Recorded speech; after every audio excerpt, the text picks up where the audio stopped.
Hey everyone, so last month I decided to do something pretty different for the channel. We did something called Feel Good February. So normally the channel checks out anything from horror to cozy to indie, everything in between. But particularly in February, I decided we were going to take a real easygoing, laid back approach and check out games that really invoked a sense of calm. Now, we checked out all kinds of games during the month, but there were 4 in particular that I did play that maybe weren't quite a full playthrough on their own, maybe only a demo was available, or maybe it's literally just a game of solitaire, but with a little bit of a twist. So on that note, please allow me to introduce 4 small snippets of games that I found during Feel Good February that I think is worthy of an honourable mention.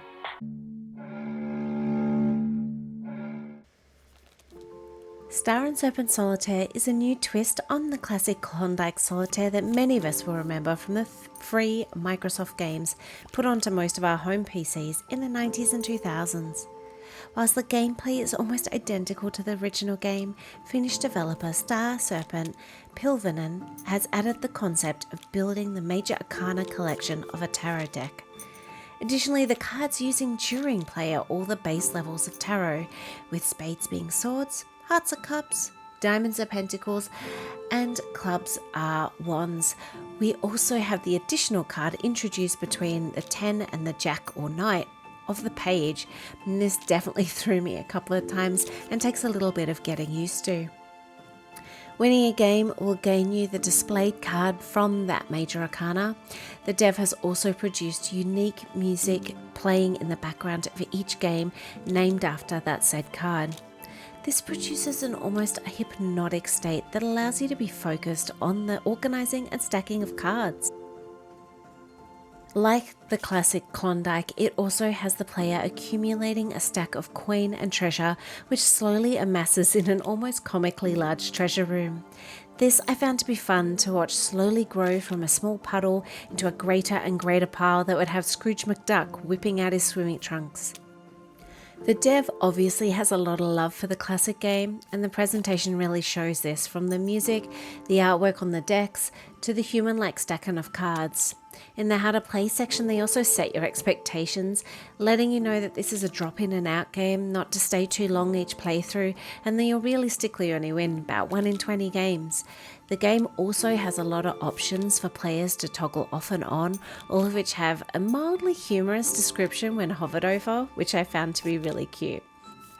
So I had a really good time with this one, and it's likely to stay on my desktop should I ever want to play a quick couple of rounds from time to time. It really brings back the nostalgia feels of my childhood, sitting at the family PC in the study, supposedly completing homework, but actually sinking into the red the longer and longer I played. I would really recommend this to anyone wanting that similar feeling back and missing the classic time filler game.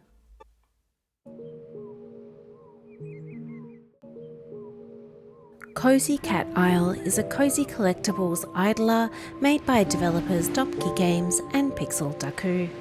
You're in charge of managing the small cat isle, building and decorating food stalls and other businesses, houses and shrines to please both the resident and daily commuter cats that travel out each morning by train to relax, eat and of course fish. One of the first items you add to your isle is a giant gashapon machine, which when fed tickets or coin gives decoration items that make the buildings more appealing to your feline visitors. While so far we only have access to the demo, the gameplay is fairly simple. Build a food stall, choose what and how much to stock of each menu item, and start your day. The cats will always give feedback on your menu choices, which will allow you to tailor your wares to best suit them and earn enough to get the next upgrade.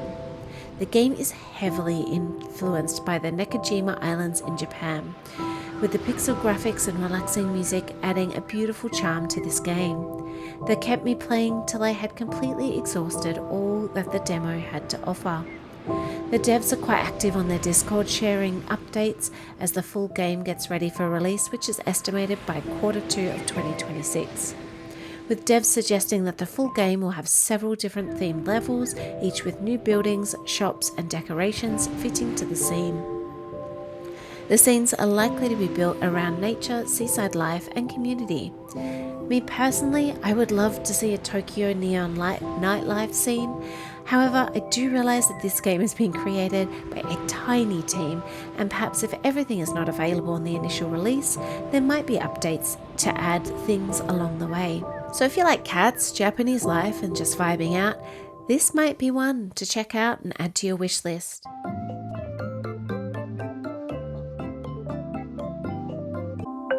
Continuing on with the Japanese theme, logic puzzler Bento Blocks, made by Sometimes Limited, is a wholesome ingredient cutting game where you are tasked with slicing and placing rice and other snacks into various shaped and sized bento lunchboxes.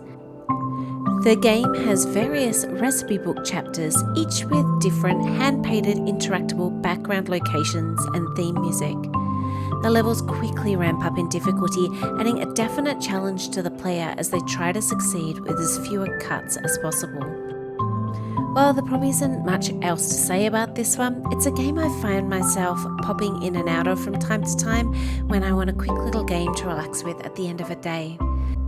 I guess I would say my only advice with this one is maybe don't play it when you're hungry. Seeing all that delicious Japanese food up on screen really left me with a hunger while playing.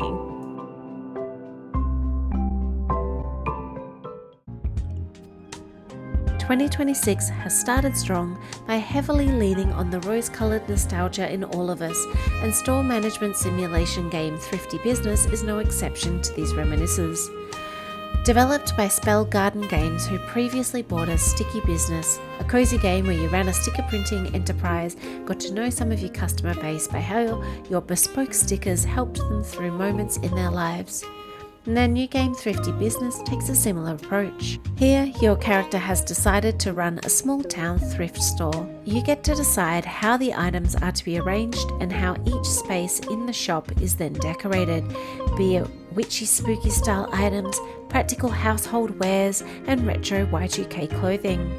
Townsfolk will come in, browse what you have, and may even text in requests.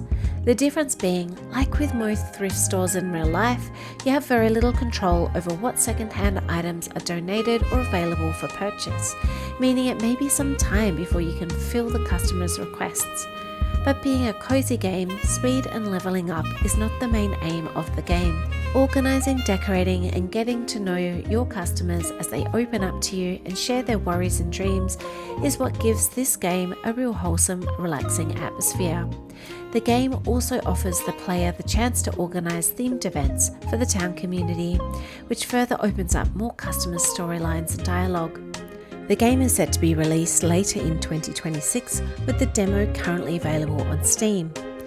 Like previous games mentioned in this video, I played all that I could in the demo, trying to unlock as much as possible, as I didn't want to stop placing items on shelves and finding out more from the characters in the game.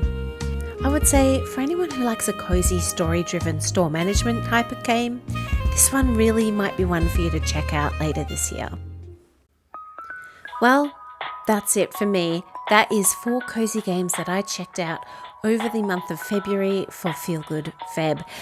I know this video is taken a while to come out and won't be coming out until March, but let me know what you thought. Have you played any of these games, or have you actually seen some other ones, especially during Next Fest, that might be worthy of checking out on the channel? I hope that you've enjoyed this new sort of format. I don't know if I want to continue with this, but thank you for indulging me if you have come this far, and hit that like button and consider subscribing to the channel if you aren't already.